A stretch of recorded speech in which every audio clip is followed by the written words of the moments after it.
just a thought, just a thought. It's my opinion, it's just a thought, just a thought. Get out your feelings.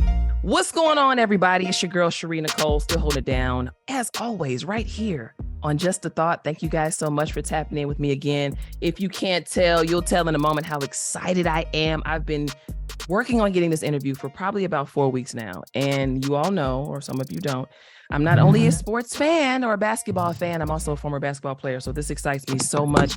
I am joined now by Cam Mason. He is the head of sports marketing for Adidas basketball.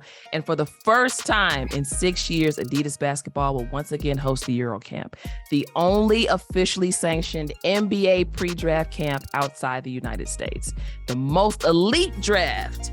Eligible athletes from around the world will be coached by current pro coaches and players with an opportunity to break out their pro basketball careers. And also, they're going to debut their inaugural girls camp, which makes me very, very excited. So we're going to talk about that and so much more. Without further ado, Cam Mason, what is going on? Thank you so much for the opportunity to chat with you.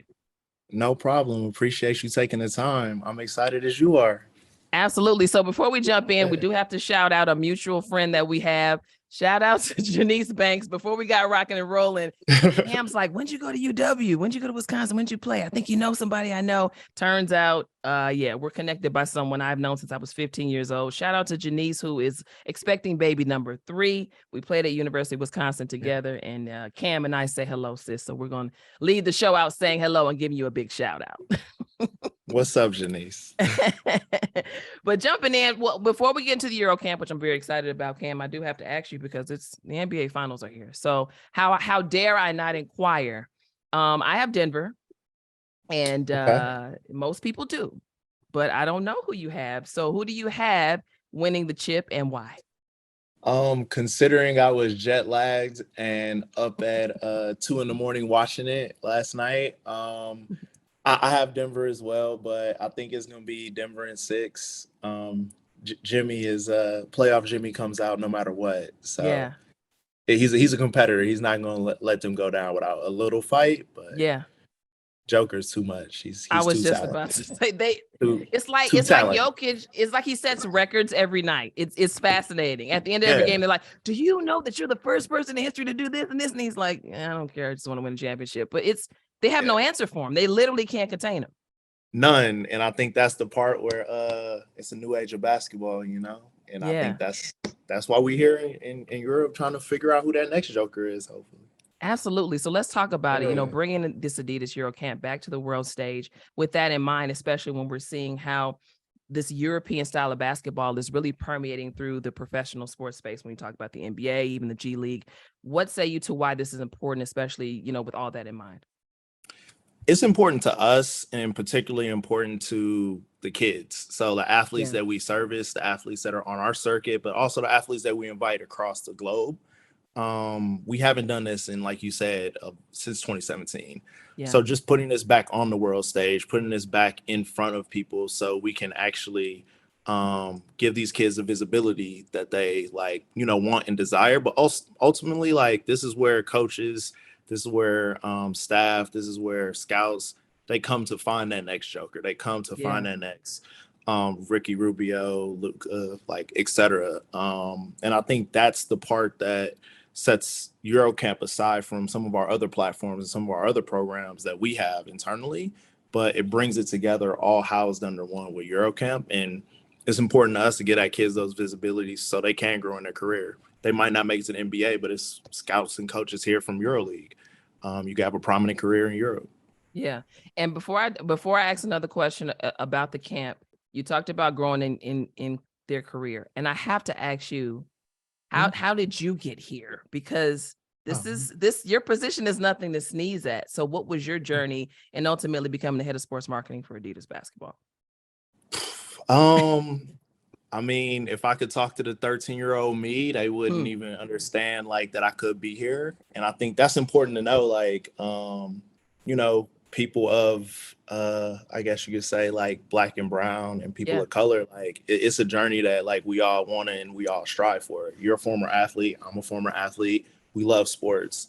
When I was growing up and being in school, all I wanted to do was how do I continue being passionate about a role or a job where it's a career?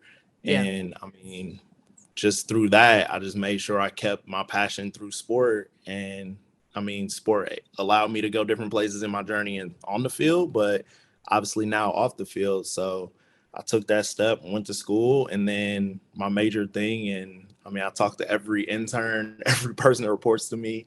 Networking is the most important thing. I wouldn't be Yeah. here without networking and a strong network. And then just growing up loving sneakers. So before I came into sports marketing, I was in product, and I just loved just sneakers growing up. You could turn that passion for sneakers, passion for sport into a career. So I took that journey, and here I am now. I love it. And you talk about passion for sports, and obviously those who are part of this camp have a great passion for the game of basketball. What is the selection process like? Yeah. So I mean, for Eurocamp in particular, we have our own 3SSB circuit, which is our AAU circuit. I mean, it's comparison to Nike's EYBL, Mhm. but we take our top kids, our top talented kids, both male and female, which this year is the first time we're doing female for Eurocamp. And that was another one of the initiatives I wanted to obviously push is like, how do we make sure we up level not only our male athletes for visibility, but our female athletes on our circuit for visibility? Because we have a dominant roster on both NBA and WNBA, but like, how do we usher in that next generation of talent on both? So we have that within our 3SSB circuit. And then we have some external scouts. We wanted to be bipartisan. We didn't want to like hand select kids on our own. Yeah. So we had some bipartisan scouts that took part, went to some of our what we call live period stops throughout the first part of the summer, and they selected a lot of the kids. So obviously they did scouting during the year while they were in high school, et cetera, but selecting those kids and selecting them properly on the US side, that's what we wanted to do. So we did that on our circuit, but then obviously we wanted to get the best of the best kids. So we ruffled a few feathers within our 3SSB circuit, but we did invite some kids that aren't on our circuit Yeah. To compete. I mean, like I said at the beginning, the main thing here is visibility for the athletes and visibility for them in their career. So that's what we did for the US. And then in Europe, we have a circuit that's next generation. So we have a next gen tournament. So similar to NBA, in Europe, we have EuroLeague. So our next gen tournament sits under EuroLeague, and that's where a lot of those next generational players that participate in playing EuroLeague and grow up to play in EuroLeague, they come from. So we sponsor that. We have mentorship on that as well. Brought some of those players into this Eurocamp. And then last but not least, Team Asia. So we have Team Asia. So in China, Japan, Greater China, Japan, and also Asia Pacific did the same thing. Like we have a platform there, took some external scouts within the area, so hand selected a lot of the kids that came from those regions. So yeah. Wow. And you continue to mention the next generation. And I have to know the answer to this, Cam, because I will be honest with you. Here in the States, it drives me nuts. Reclassing drives me absolutely nuts. When I played, this wasn't even really a thing. You had a few players that might go to a prep school, and then they'll go to the next level in college. And I'm talking 1 year of prep school. So with that in mind, is reclassing something that's more prominent here in the States versus overseas, or is that something that you guys still work through and work with when it comes to Eurocamp? So it's twofold. So reclassing is one thing we have to struggle with, but another one that I mean we went to school around the same time is transfer portal. Yes. So it's like that's a whole nother thing where it's like in high school you have the reclassing, but in college you have transfer portal. A lot of those kids that come from the transfer portal start within like the circuit. I was talking to some of the college coaches in particular, like they reclass to like, obviously get better positioning and better scouting opportunities, et cetera, and recruiting opportunities, sorry. But a lot of the coaches and college coaches that I talk to, they go to scout at places like Eurocamp to find out, okay, this kid might be transferring out of their current situation in 2 years. So let me start scouting them now. And then in Europe, they don't even have they have reclassification in a way, but it's all age dominant here. So it's all age dominant. So U19 is obviously the preferred place there, but you can become, similar to like a lot of our pros that are in the NBA, like they became pros in Europe at age of 14, 15. I mean, Yeah. Luka's a perfect example. Ricky Rubio's another example. So they're already used to and accustomed to that. So this like, reclassification, you go to a prep school, some go to a prep school, some not go to G League. It's kind of up to them. So for those who are unfamiliar with reclass, and this is my opinion, not Cam's. Yeah, okay. Sorry. This is my opinion, not Cam's. Let me be very clear because I want to be able to continue my relationship with Adidas basketball. I don't want them to be upset with me.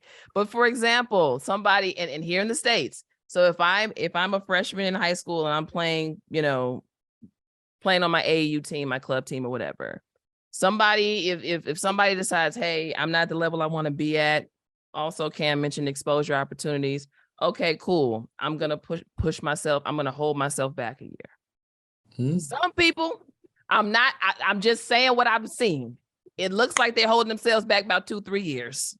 I have gone to, and I go to EYBL games and I go to other Adidas games and things like that. This is a world I'm actually in all the time.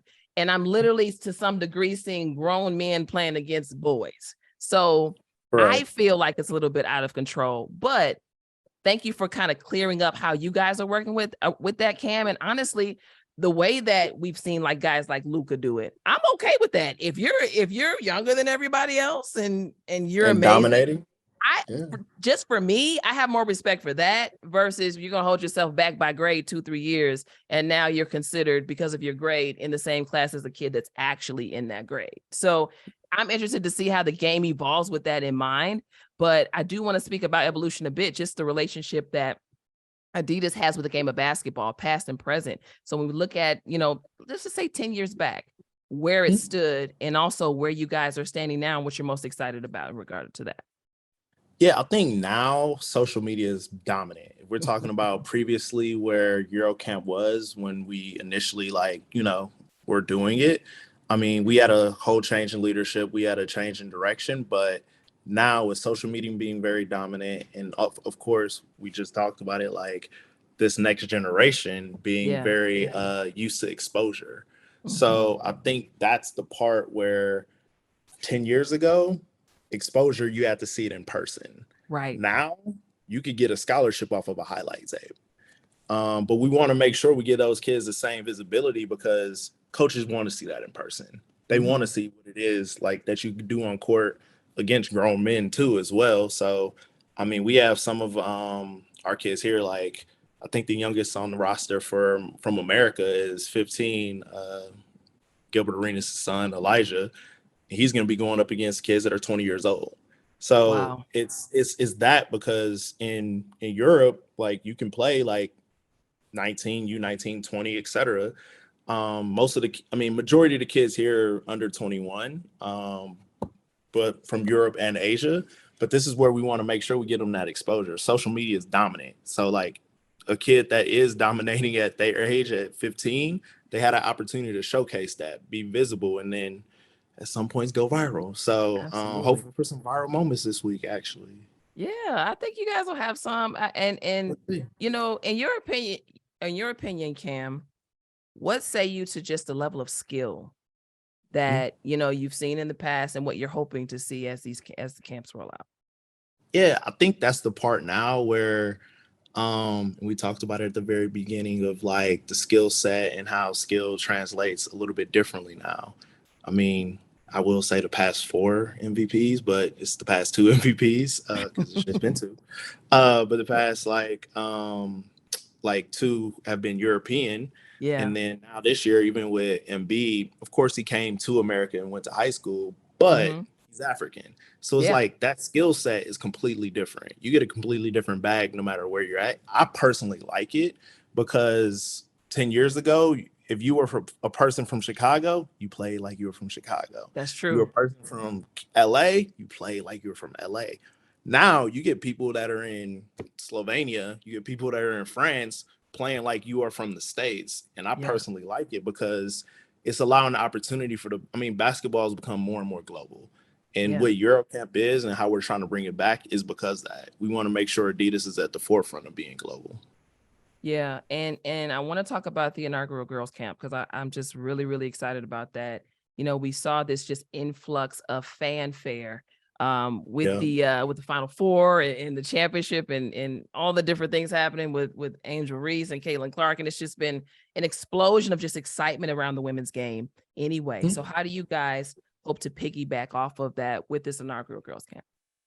I think that's the part, like us bringing it back for the first time since 2017, it'll behoove us if we didn't include women. What we want to do is make sure equality is still at the forefront of what we do as well. So visibility, but along with that, equality. So, I mean, if we're just being completely honest, the Final Four you just mentioned, a lot better than the men's Final Four. Yeah, You know, facts. I mean, and the ratings show that too.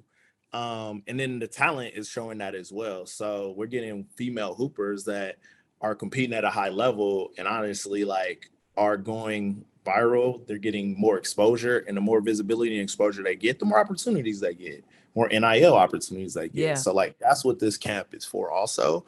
It's showcasing like the best female athletes that we have on the 3SSB circuit, but also within Europe.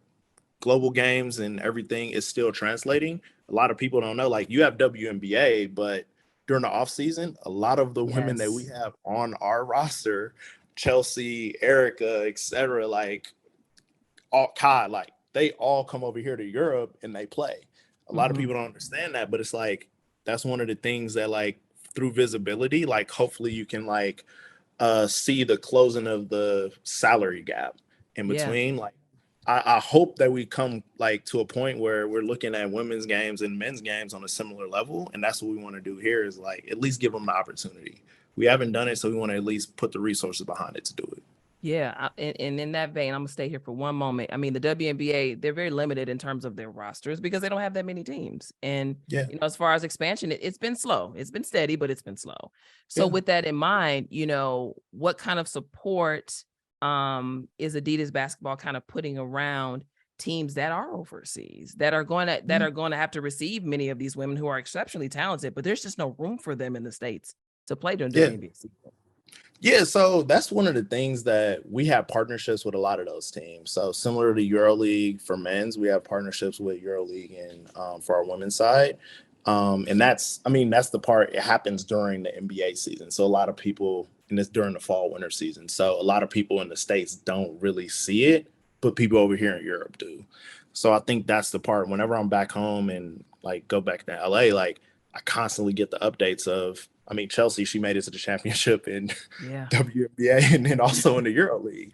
And I think that's something that we want to make sure we offer the support to our athletes that we do sign to give them that opportunity. Like our, Lindsay, who manages our women's athletes, like she does a great job of making sure she stays in constant contact to make sure we're providing the gear, we're providing the footwear, the athlete service that they need to perform at a high level no matter where they're at. So that's what we want to make sure we do as well. You mentioned, pro coaches and players and all of the different, kind of support in that way that you have around the Eurocamp. What is even that selection process like? How do you bring these individuals into the fold, and ultimately, how do you hope they help to continue to foster the advancement of these players that are going to participate? Yeah, I think that's the part of being an alum. So we had a few of our alums come back that participated in Eurocamp previously in previous years. I just saw Josh Smith in the lobby, Rajon Rondo, Ricky Rubio. Like it's a few different people that like started, like we just talked about exposure and visibility. Like they got a lot of exposure and visibility here in front of NBA coaches and scouts in order to go like take that next leap in their career. And a lot of those individuals want to pour back into the youth. We get a lot. We have a lot of teams on our circuit that are from our NBA athletes and our WNBA athletes. NECA has a team all the way down to, Anthony Edwards. So a lot of people want to pour back into the youth to show like, they actually care. And that's the moments that we have. So the selection process with that is like obviously starting with the alums first. But this year we're bringing in two male athletes from NBA that we signed. So they started on our circuit, Ben Mathurin and Jabari Smith. So obviously Montreal and Atlanta, two various different cities, but started on our circuit, and we wanted to bring them back so they can obviously like tell their story, give back to the youth, mentorship, everything there. And then on the women's side, we have Haley Van Lith. So she's one of our NIL athletes. She recently transferred to LSU, but she's coming over and she's going to do the same thing for the women's. Obviously, it's WNBA season at this time, so we're not able to get our most of our female like in WNBA athletes that we have on our roster here. But Haley's going to be great, and she's really looking forward to it as well. You mentioned NIL deals, and that's another thing that's just kind of blowing the amateur level, and because it's not even just college, guys. We're talking high school too. It's blowing the game of basketball and just amateur sports in general out of the water in certain respects. How is the NIL situation impacting Adidas basketball, if at all? Yeah, I mean, I personally want to go back and reclassify myself. I know, right? Why didn't they have this when we were playing? Yeah, I'm sorry, guys. I know I'm really grown. Like, I'm so far removed from playing in college, but I'm actually jealous. I'm jealous of these high school kids. I'm jealous of these college kids. I'm sorry. Is that like it's the part where it offers the opportunity, because I'm jealous too. It's like, if I could, I mean, I talked earlier about 13-year-old self being like, oh, what? You're in sports marketing and head of like Adidas basketball. But it's also the fact of like getting back to these kids. And it's like, I'm talking to 15 to 18-year-olds in high school that well-deserving carry a very large followership. And they're getting deals. You know what I mean? So it's to a point where what we're seeing a lot now is peer-to-peer influence. And I think peer-to-peer influence, it carries weight. So a lot of the kids that are on our circuit, they influence the other kids that are on their team because they're the top dog on their high school team. So what they're going back after the summer and what they're wearing, what they're walking through the hallways with, kids on their team, but also kids in their school are like, oh man, how'd you get those? I want to get those.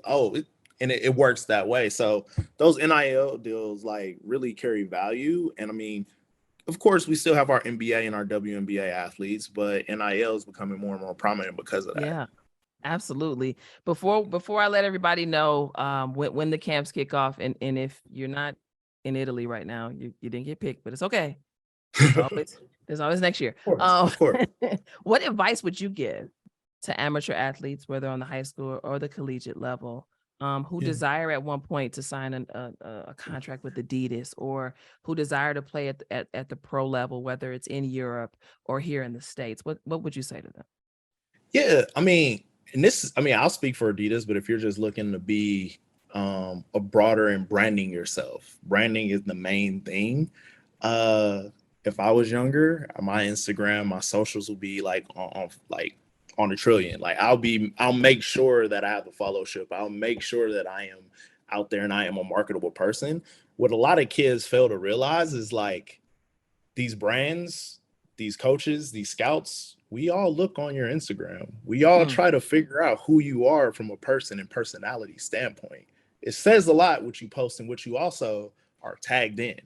And I think that's the thing that we look at, because if you're just constantly posting Nikes and Jordans, et cetera, it's like, well, why would we even go after you? Why would we even target you? And people be like, oh, well, I just want to wear that either. Okay, cool. Let's see when the check rolls in. You know what I mean? Because that's the part where it's like, we have a lot of athletes that thoroughly just love the brand. They love wearing Adidas. They just love being part of the brand. And we treat our athletes with respect and give them the exposure. So I'm talking about high school athletes exposure, but I just mentioned 3 of our other athletes like NIL with Haley, and then also 2 of our NBA athletes that are going to be here. And that's exposure within themselves, which also makes them more marketable, which gives them more exposure to get other deals. Yeah. So I think those are the things of like the key thing I would say, bringing it back to your question, is like, you got to be marketable. You got to be marketable, and you got to know what you're marketing and branding yourself with.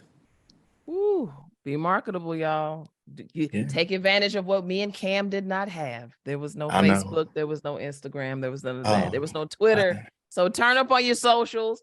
And if you're interested in Adidas, make sure they know it. So you got to make sure you have it on your body in some way, shape, or form. But the Eurocamp, guys, the Eurocamp kicks off June 9th through the 15th. Yeah.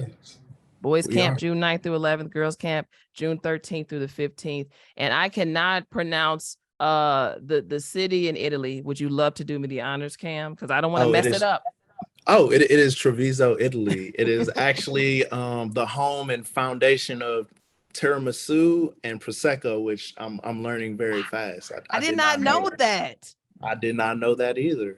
Yeah. I need to catch a flight out there. Oh wow. Yeah, if you know prosecco all out here. So get the sparkling wine and then get your tiramisu on. But yeah, absolutely, absolutely. Also, guys, make sure you have, if you just want to keep up with updates and things like that, you can go get more information at adidas.eurocamp.com. Also, Adidas Basketball on Instagram, Adidas Hoops on Twitter. And Cam, I want to make sure people also can keep up with you if that's all right. And don't DM Cam trying to get NIL deals and all of that. Okay, be mature and be respectful. I've had many of those in the request column, but I'm on Instagram at Sneakerhead Noob, and yes, I am a Kappa. I'm a Zeta, so what's going on? We're all family around here. Here we go. I got cousins that are Zeta, so I appreciate you, bro. Love that. Cam, it's been an honor and a pleasure. Congratulations to you and your team on what I know will be an amazing camp. Maybe I can visit next year and check out everything you guys got going on. I am totally sold on all you guys have in store. So thank you so much. I wish you nothing but the best, and I really appreciate the conversation. No problem. I appreciate you as well. Thank you so much for having me on. It's just a thought, it's my opinion. It's just